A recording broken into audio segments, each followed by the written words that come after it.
Ya, bueno cabros, espero esto se escuche bien. Ya va a haber tiempo para las presentaciones, voy a ir directamente al mazo. Quiero, bueno, agradecer el hecho de que estén viendo a las personas que estén viendo, si es que hay alguien que esté viendo esto. Mi intención va a ser subir videos seguidos acerca de varios TCG, pero especialmente de mitos y leyendas que estoy jugando.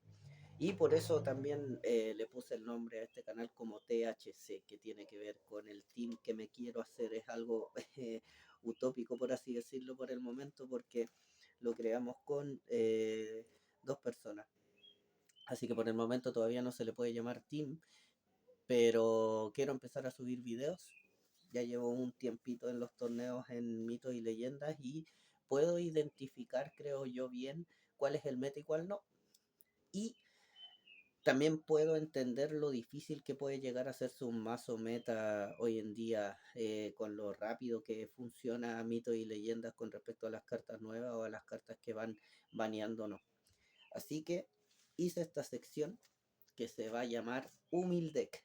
Esta es la versión número uno, en donde vamos a tener mazos, vamos a revisar mazos que no son meta, pero que podrían funcionar en otro tipo de interacciones, como por ejemplo salidas con amigos o jugar porque sí, sin necesidad de hacerte un mazo meta. Y en el caso de que quieras utilizarlo en algún torneo, que este por lo menos corra también, que no sea todo pérdidas. Hoy se nos viene un mazo cabezón de mi raza favorita, el Sombra, en donde vamos a ver la versión de Destierro, que no es para nada cara, no es para nada meta. Algunas cartas son más difíciles de encontrar que otras, pero sí o sí es un mazo súper entretenido y súper jugable también.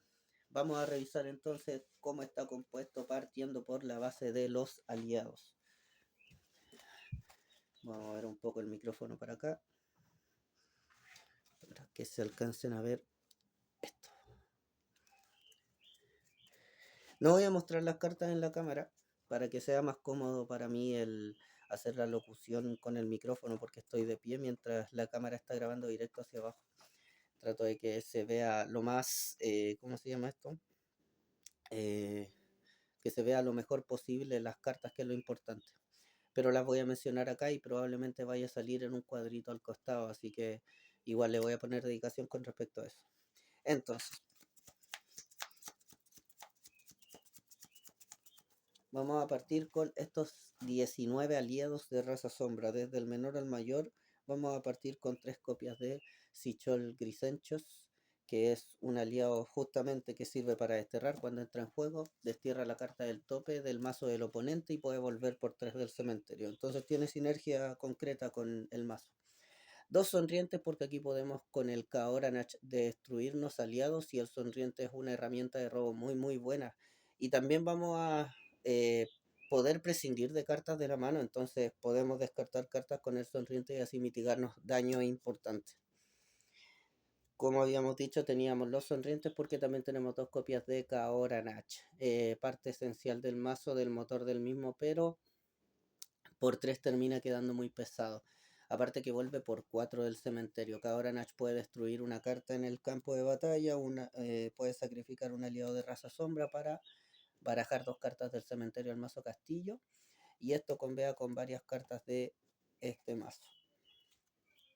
Tenemos 3 Irgol, que cuando entra o sale del juego buscas una carta directamente en el mazo del oponente y la puedes desterrar sin hacer distinción en oro, en talismanes, nada. Entonces una carta muy buena, que parte del combo, que es muy lento y por eso no se utiliza este mazo en torneos, tiene que ver con el Irgol y ahí lo vamos a ver. 2 copias de Conan, ya que estamos con la banlist actualizada ahora a octubre del 2025. Tenemos 2 copias de Conan porque no se permite la tercera, pero si se permitiera la tercera, obviamente iría la tercera también. También tenemos una copia de Tumulario y una copia de Serpiente Negra, que están casi directamente relacionados. Tenemos el Tumulario, que cuando entra en juego cada jugador puede buscar un aliado en el cementerio y ponerlo en juego. Y la Serpiente Negra, que es indestructible y ya, bueno, la mayoría saben que saben qué hace, me imagino. Una vez por turno en tu fase de vigilia puedes barajarte una carta de la mano para desterrarle 2 cartas del mazo al oponente. Entonces tenemos más sinergia con el combo principal de este mazo, que es el desterrar. Teníamos 2 General Corp, pero lo cambié por 2 Demonios de Tara para tratar de finiquitar un poco antes la partida, considerando que este mazo es muy lento. Y las 3 copias de Gruagach en el caso de que se nos complique para hacer el combo de Gruagach con levantar a los muertos, otro tipo de carta. Vamos entonces al soporte y vamos a partir con los totem, que son poquitos pero funcionales. Tenemos 2 copias de País sin Luz y 2 copias de Totem de la Serpiente. Este mazo no es un mazo que haya creado yo.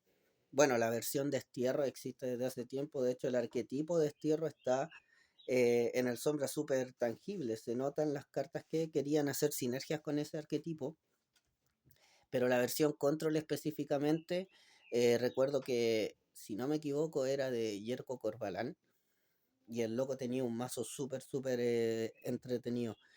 Era más ligado hacia el control, como dije, no tanto a desterrar cartas. Pero tenía 2 totem de la serpiente igual él.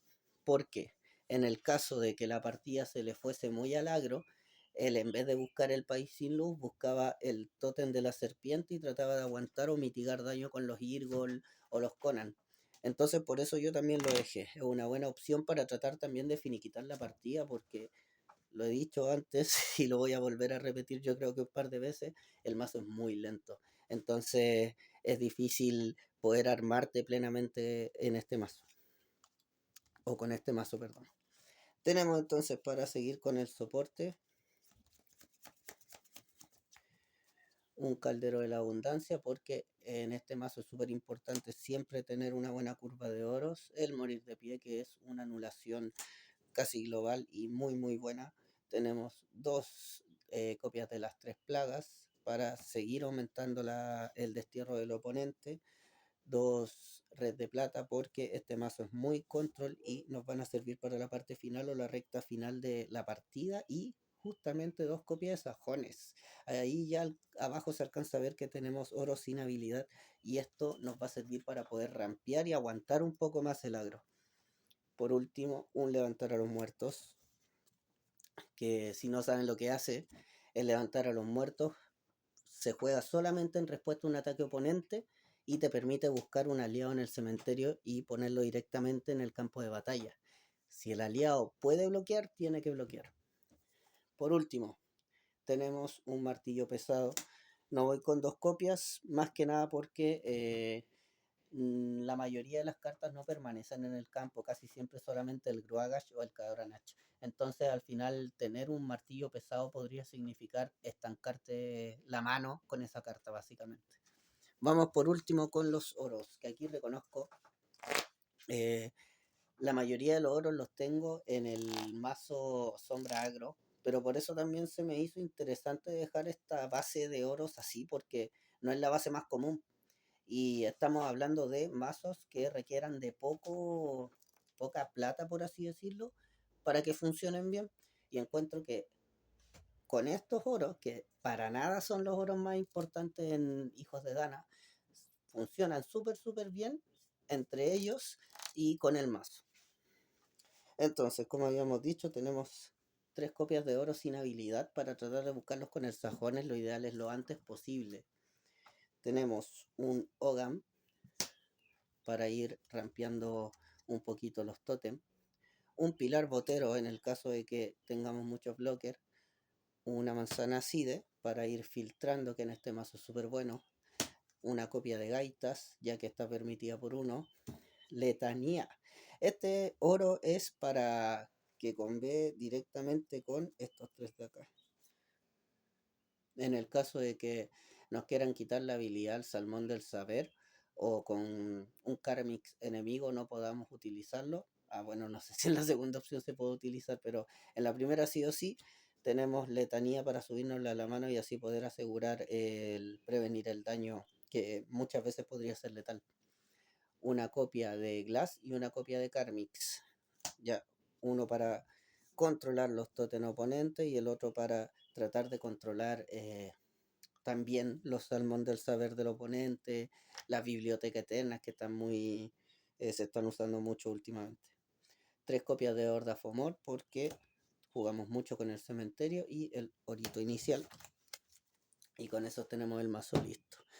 No voy a indagar mucho más en la estrategia porque ya está claro. La idea es, perdón, la idea es poder desterrarle las cartas principales al mazo oponente. Tenemos claro, y uno de los grandes beneficios de este mazo es que la mayoría de los mazos metas actualmente están súper establecidos y son súper conocidos por la gente. Aquí en la comunidad de Mito y Leyenda, el mazo usualmente meta se copia al calco de los campeones y se utiliza en los torneos. Entonces, teniendo en consideración eso, tú puedes estudiar previamente un arquetipo en específico viendo videos de justamente, no sé, por los Premier o algunos torneos extra por ahí.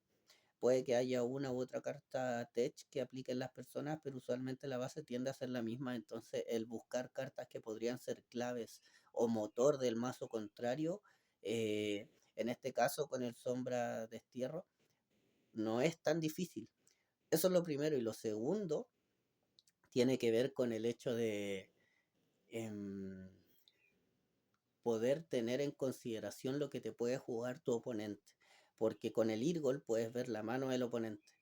Si ves el mazo oponente, y esto ya se ha dicho en muchos otros videos, puedes también asumir lo que tiene en la mano el oponente. Ya tienes en control o en visión el cementerio y el mazo, por lo cual puedes deducir lo que hay en la mano y jugar en torno a ello. Entonces es un mazo súper entretenido, como dije antes, pues te hace pensar caleta, pero lo vale, porque al final, si ganaste, ganaste por todas esas pequeñas decisiones que tomaste que hicieron que el oponente jugara tal como tú querías. Y eso entra en la descripción perfecta de lo que es un mazo control. Y ahí entramos en lo negativo con este mazo. Actualmente las rondas para llegar a eh, para jugar los torneos de mito y leyenda pueden ir entre 3 a 4 rondas, de 3 partidas por ronda, con un total de 40 a 45 minutos como máximo. Si dividimos eso, tenemos poquito más de 20 minutos por partida. O sea, perdón, poquito menos de 20 minutos por partida. Y eso es inadmisible para un mazo como este, que perfectamente los 40 o 45 minutos te los podría jugar en la primera. Y por eso no se utiliza. Entonces, teniendo en consideración eso y teniendo en consideración a su vez los pros de este mazo, lo dejo aquí para que lo revisen en esta primera parte, primera edición, como quieran llamarlo, de Humildeck. Nos estamos viendo la otra ya con un mazo más elaborado.